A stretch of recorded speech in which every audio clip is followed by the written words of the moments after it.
रामचंद्र प्रधान जी, लालजी प्रसाद निर्मल जी, प्रदेश के मुख्य सचिव श्री दीपक कुमार जी, पुलिस महानिदेशक श्री राजीव कृष्ण जी, प्रमुख सचिव गृह संजय प्रसाद जी, हमारे शासन से जुड़े हुए सभी वरिष्ठ अधिकारीगण, माननीय जनप्रतिनिधिगण और प्रदेश भर की मिशन शक्ति अभियान के साथ जुड़ी हुई सभी हमारे कार्मिक गण और बहनें, आज मुझे मिशन शक्ति के 5वें चरण के शुभारंभ करते हुए अति प्रसन्नता की अनुभूति हो रही है। आज से 5 वर्ष पूर्व जब मिशन शक्ति के कार्यक्रम को हम लोगों ने 2020 में प्रारंभ किया था, हर व्यक्ति सशंकित था, क्या होगा, कैसे करना है, क्या इसकी थीम होगी। और उस समय मिशन शक्ति के इस अभियान को नारी सुरक्षा, नारी सम्मान और नारी स्वावलंबन के साथ जोड़ते हुए हम लोगों ने मिशन शक्ति नाम देकर के पूरे प्रदेश के अंदर नारी गरिमा के अनुरूप उसे सुरक्षा भी मिले, सम्मान भी मिले और स्वावलंबन के मार्ग पर अग्रसर हों, इस अभियान को तेजी के साथ आगे बढ़ाया। आज उसके परिणाम हम सबके सामने हैं। परिणाम सबसे पहले उत्तर प्रदेश पुलिस में। उत्तर प्रदेश पुलिस आजादी के बाद से लेकर के 2017 तक उत्तर प्रदेश पुलिस बल में महिला कार्मिकों की संख्या मात्र 10,000 थी और 2017 से लेकर के अब तक हम लोगों ने उत्तर प्रदेश पुलिस बल में जो भर्ती की है, इसके दम पर उत्तर प्रदेश पुलिस में महिला कार्मिकों की संख्या हुई है 44,000 से अधिक। आप अनुमान करिए, हर भर्ती में 20% महिला कार्मिक अनिवार्य रूप से होने हैं और उनको ट्रेनिंग भी समय पे देनी है। अभी हाल ही में हम लोगों ने 60,200 पुलिस कार्मिकों की भर्ती की, 200 पुलिस आरक्षी भर्ती संपन्न की है और उसमें मुझे बताते हुए प्रसन्नता है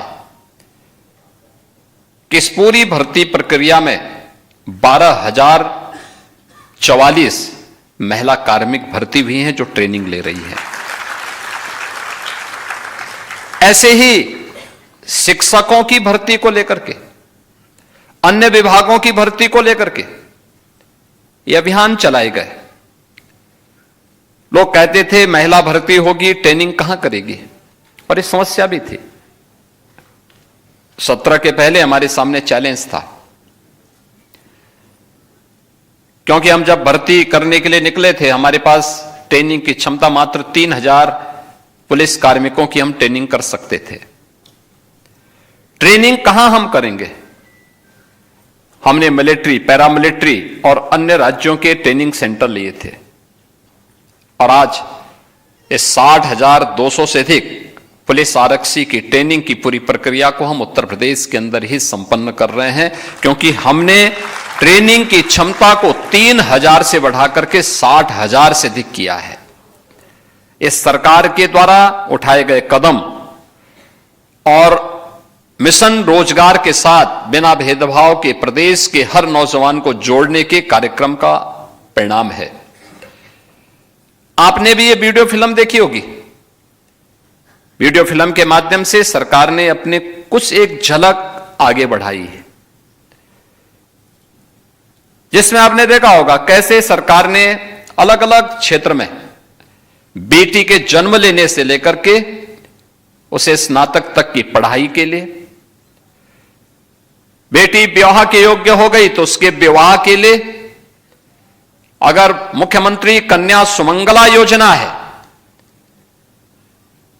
25,000 का पैकेज हम बेटी के जन्म से लेकर के स्नातक तक की पढ़ाई के लिए उपलब्ध करवा रहे हैं और अलग अलग चरणों में हम लोग उपलब्ध करवाते हैं। बेटी ने जन्म लिया, 5,000 की राशि बेटी के नाम पर उसके अभिभावक को उपलब्ध करवा दिया जाता है, डीबीटी के माध्यम से दिया जाता है।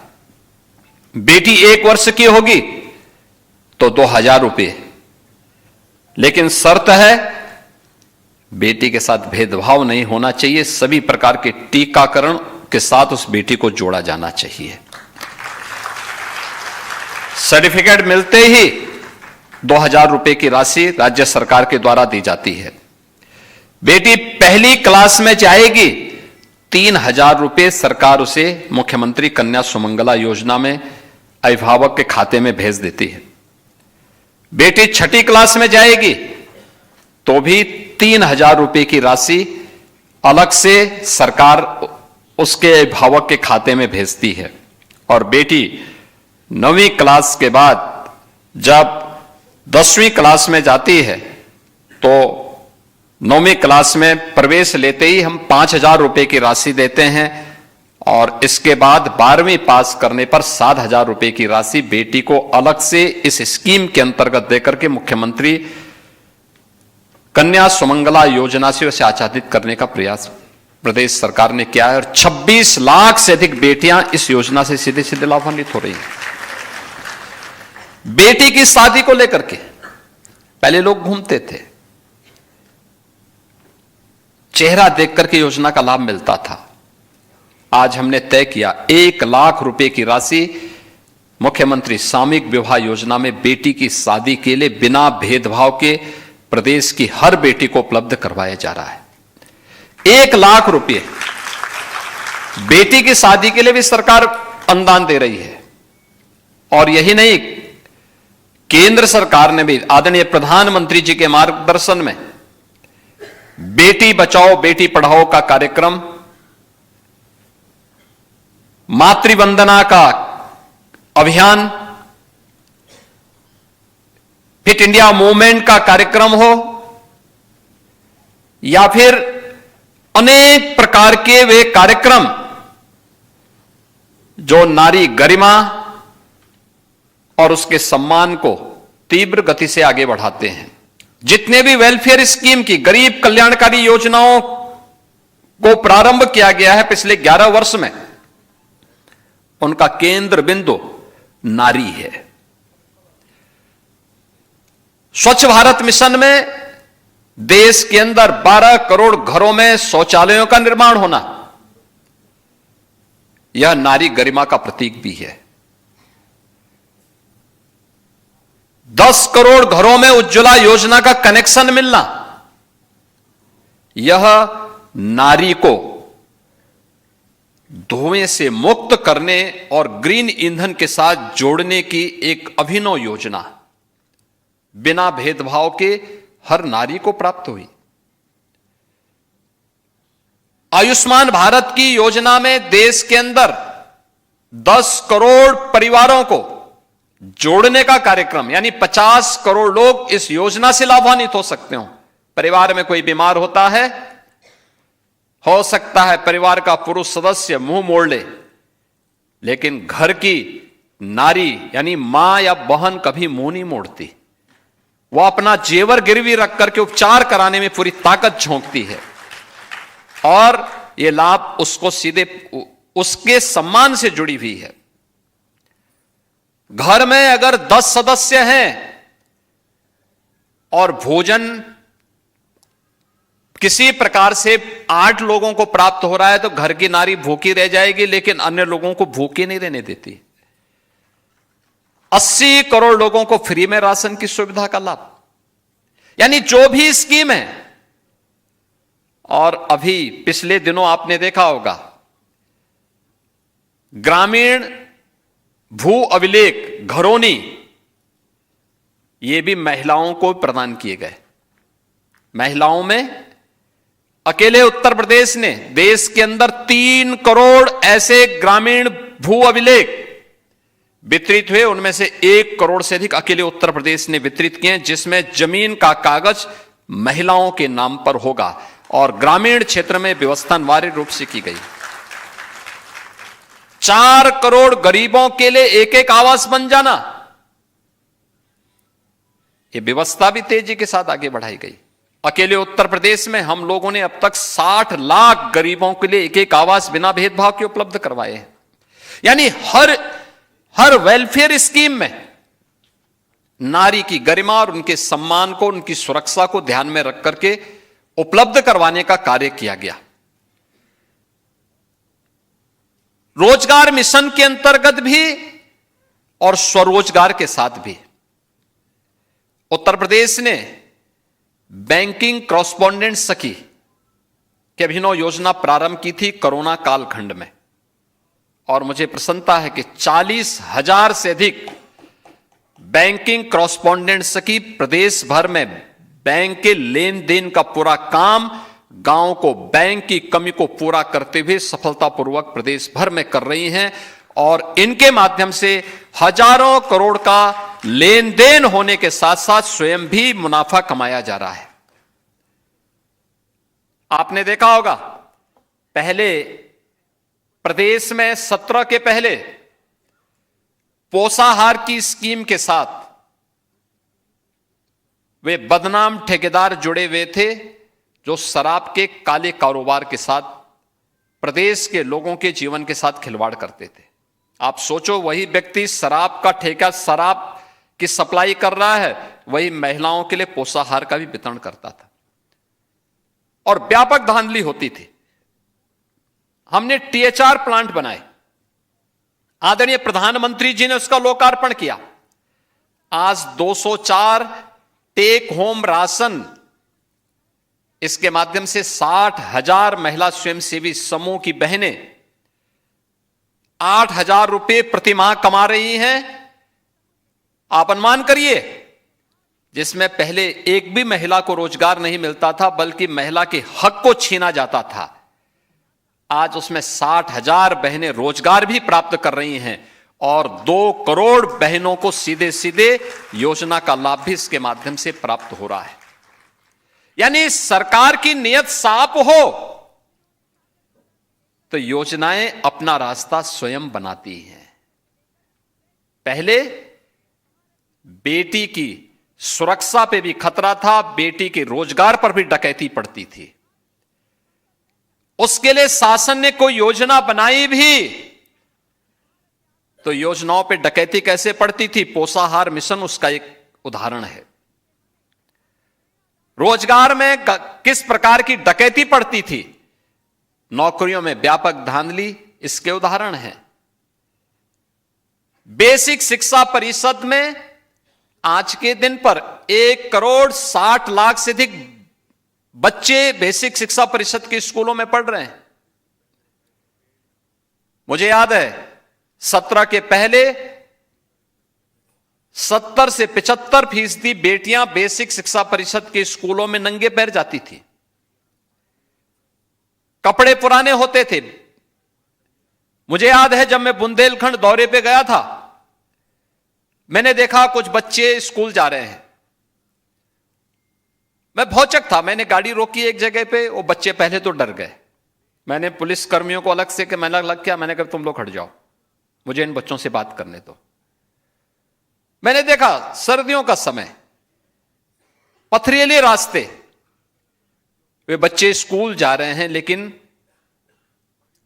तन पे स्वेटर नहीं और पैर पर चप्पल नहीं थे। मैंने उनसे पूछा, एक बेटी थी, मैंने उससे पूछा, मैंने कहा कौन क्लास में पढ़ती हो? उसने कहा 4थी क्लास में। मैंने कहा तुम्हारे पास स्वेटर नहीं है? उसने कहा नहीं। मैंने कहा तुम्हारे पैर में चप्पल नहीं है क्या? चप्पल है नहीं तुम्हारे पास? उसने कहा नहीं। मैंने कहा तुम अकेली हो? कहा नहीं, भाई भी है। मैंने कहा भाई कहां है फिर?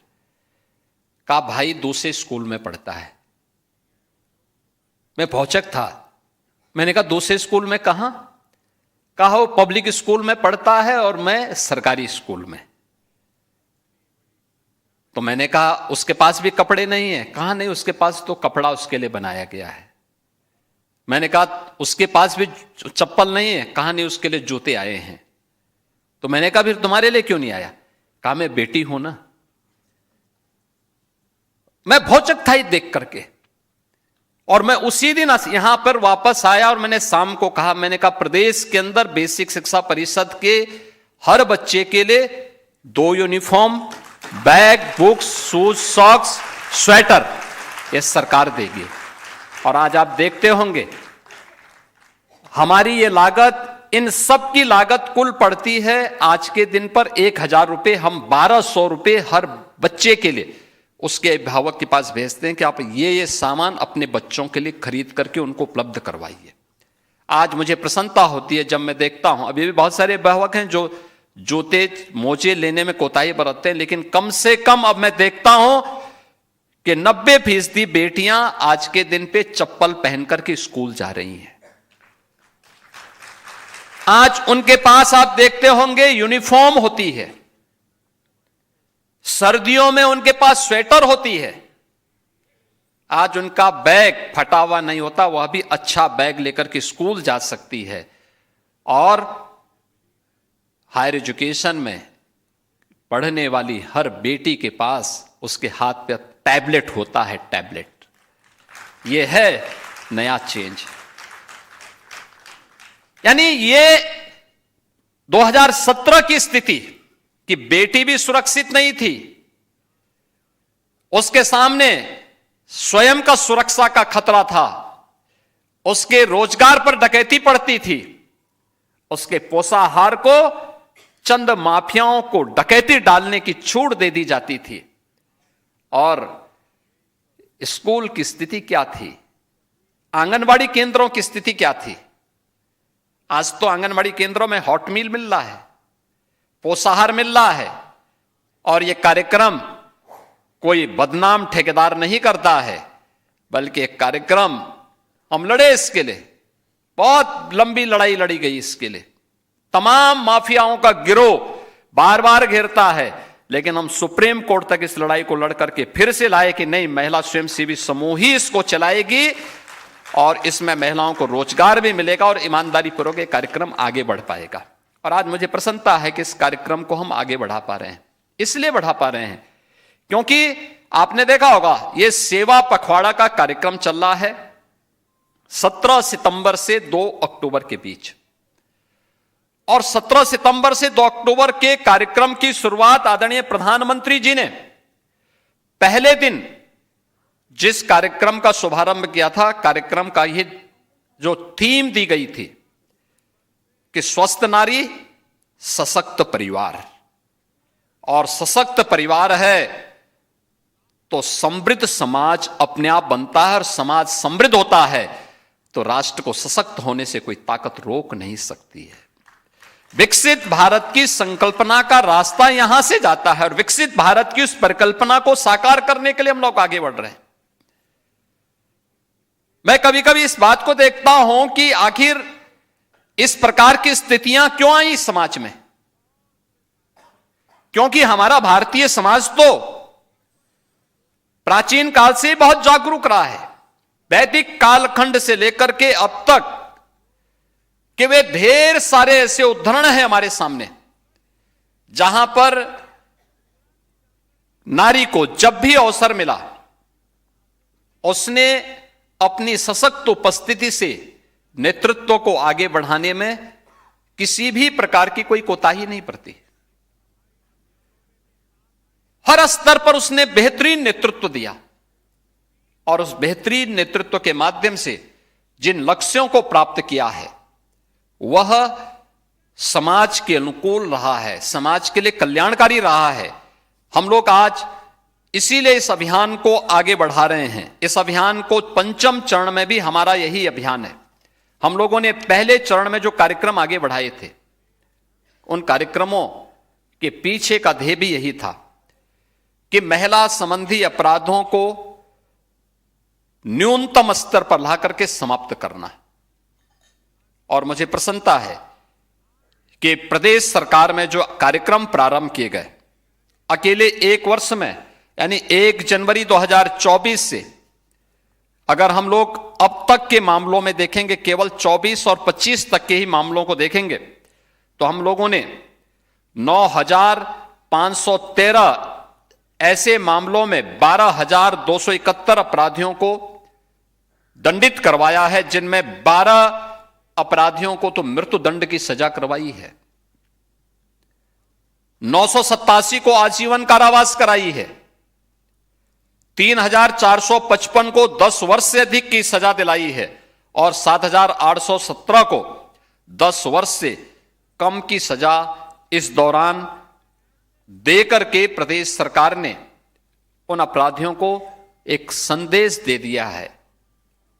आपने कल देखा होगा, महिला संबंधी अपराध में संलिप्त एक अपराधी बाहर से आया था और संभवतः मारीच की तरह घुसा था, लेकिन जब यहां की पुलिस की गोली ने उसके शरीर को छलनी किया तो कल वो चिल्ला रहा था कि साहब मैं गलती से उत्तर प्रदेश की सीमा में आ गया हूं, आगे से ये दुस्साहस नहीं करूंगा।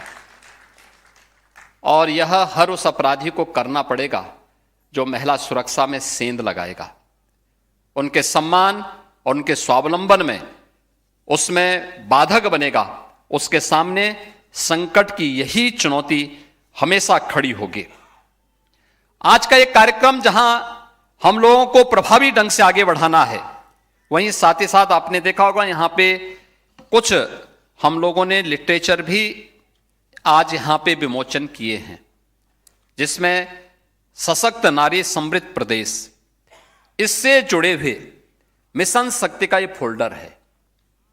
इस फोल्डर में केंद्र और राज्य सरकार के द्वारा नारी सम्मान, उनकी सुरक्षा और उनके स्वावलंबन से संबंधित विभिन्न प्रकार के कार्यक्रम इसमें दिए गए हैं, जिसको देख करके महिला बीट पुलिस अधिकारी हर ग्राम पंचायत में, हर वार्ड में जाकर के इसके बारे में जागरूक करेगी, इसके बारे में बताएगी। और मैं चाहूंगा कि गृह विभाग इस बात को सुनिश्चित करें कि ये हर कॉलेज और स्कूल में भी बालिकाओं को कम से कम ये फोल्डर उपलब्ध करवाए जाए, व्यापक पैमाने पे कराए जाए। जिला प्रशासन भी इसको देख रहा है, तहसील प्रशासन भी आज इस कार्यक्रम को देख रहा है, हर ब्लॉक स्तर पर एक कार्यक्रम, जिला प्रशासन स्तर पर एक कार्यक्रम को लोग देख रहे होंगे।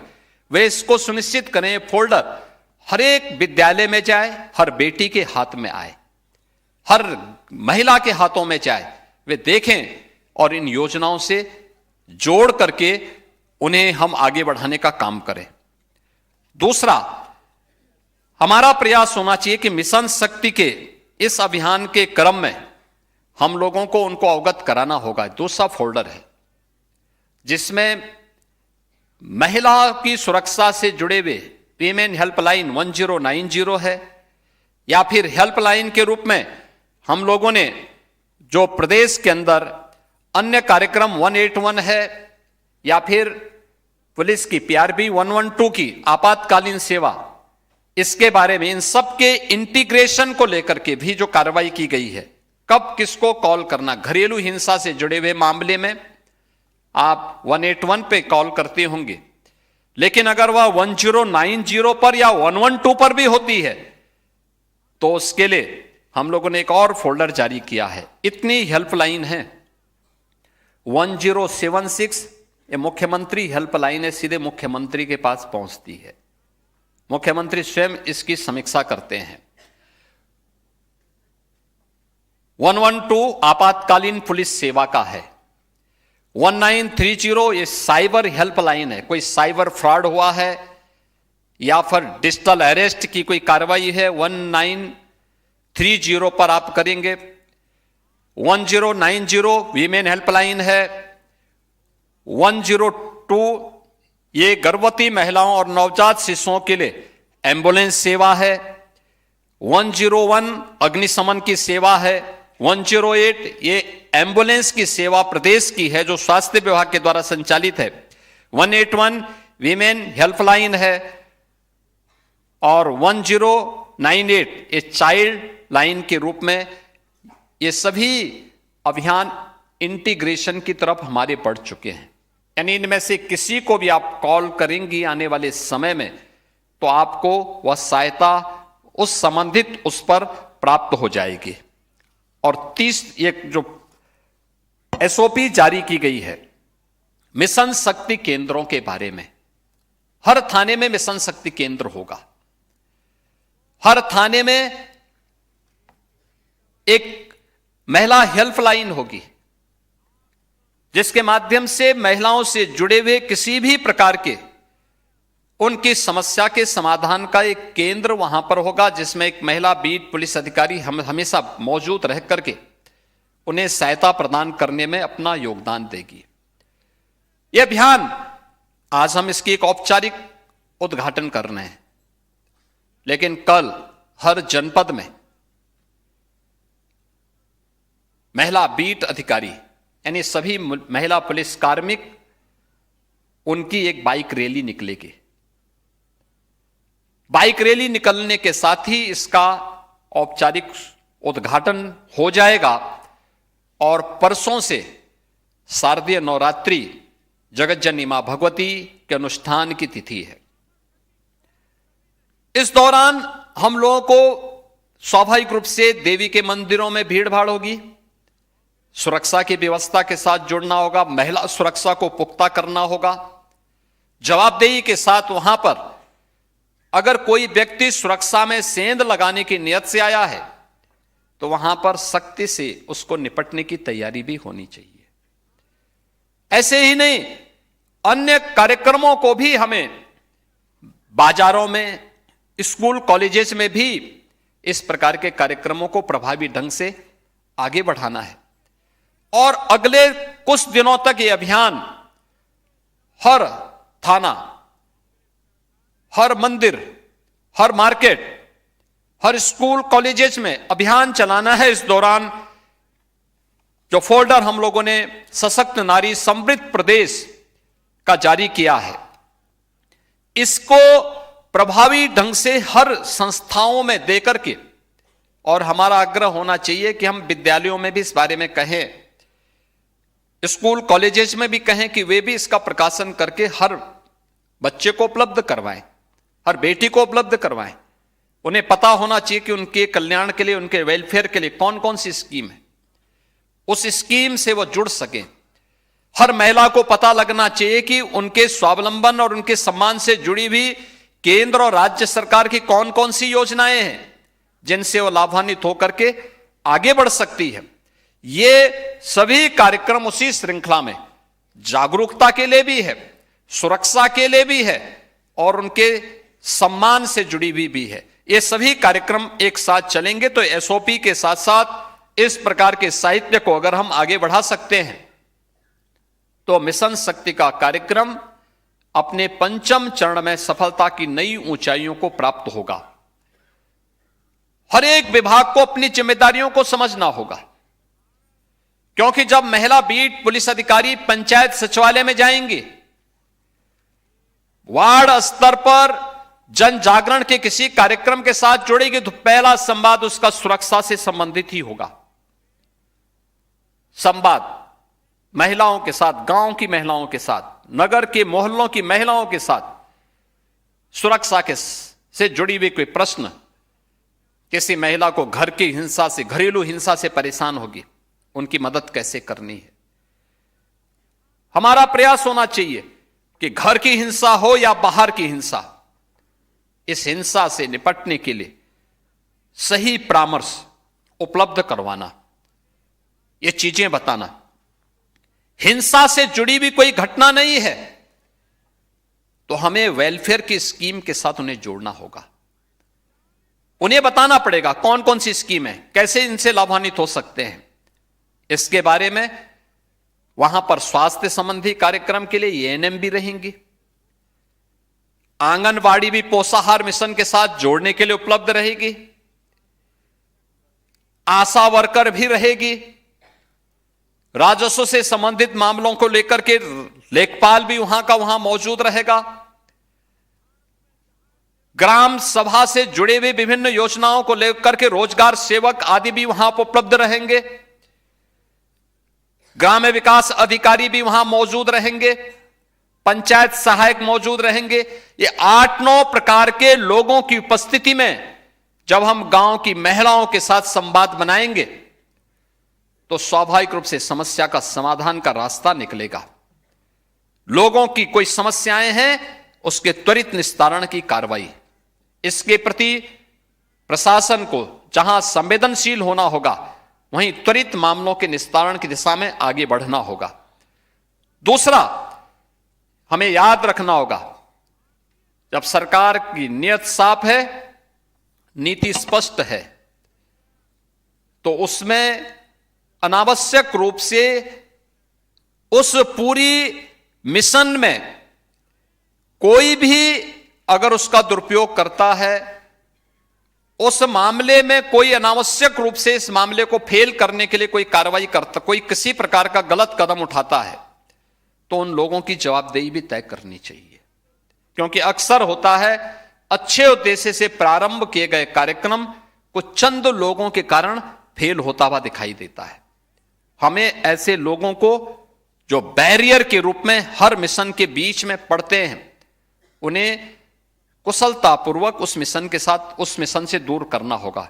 इसके लिए अच्छा होगा जनपद स्तर पर भी और प्रदेश स्तर पर भी सभी कार्मिकों की काउंसलिंग होना, उनको बताना क्या करना है, क्या नहीं करना है। हमें प्रयास होना चाहिए कि इस दौरान PRB 112 की पेट्रोलिंग, फुट पेट्रोलिंग को बढ़ावा देने के साथ ही पर्व और त्योहारों के दौरान आने वाली उन चुनौतियों को भी, क्योंकि जगह जगह पंडाल लगेंगे, पूजा के पंडाल लगेंगे, रामलीलाओं के आयोजन होंगे, महिला सुरक्षा एक चुनौती के रूप में आज सामने आएगी। देवी मंदिरों के साथ साथ इन आयोजनों को भी हमें कुशलतापूर्वक संपन्न करना है, तो कोई चुनौती ना आने पाए, किसी बेटी को अपनी सुरक्षा के लिए कहीं गुहार लगाने की नौबत ना आने पाए। ये स्वतः स्फूर्त भाव के साथ उत्तर प्रदेश पुलिस को और सभी संबंधित विभागों को सामूहिक रूप से इस जिम्मेदारी को आगे बढ़ाना पड़ेगा। इस विश्वास के साथ मिशन शक्ति के 5वें चरण को आगे बढ़ाते हुए मुझे प्रसन्नता की अनुभूति हो रही है।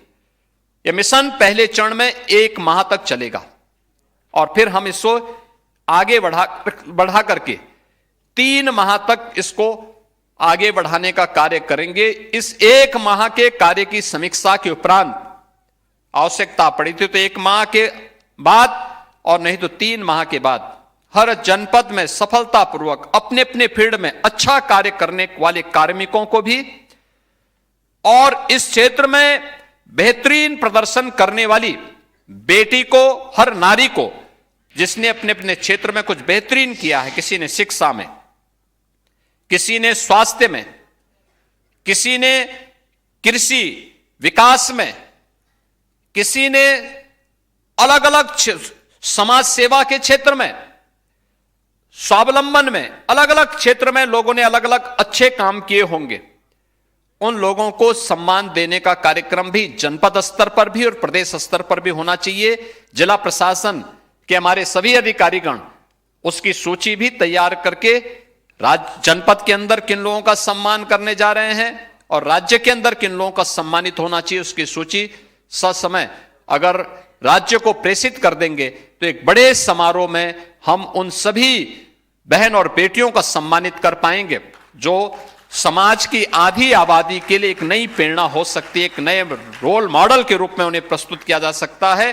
आज के इस अवसर पर मैं एक बार फिर से सशक्त नारी समृद्ध प्रदेश की थीम पर आधारित आज के इस मिशन शक्ति के 5वें चरण के कार्यक्रम का शुभारंभ करते हुए मुझे प्रसन्नता की अनुभूति हो रही है और मुझे विश्वास है कि जगतजननी मां भगवती की कृपा से हम इस मिशन में सफल होंगे।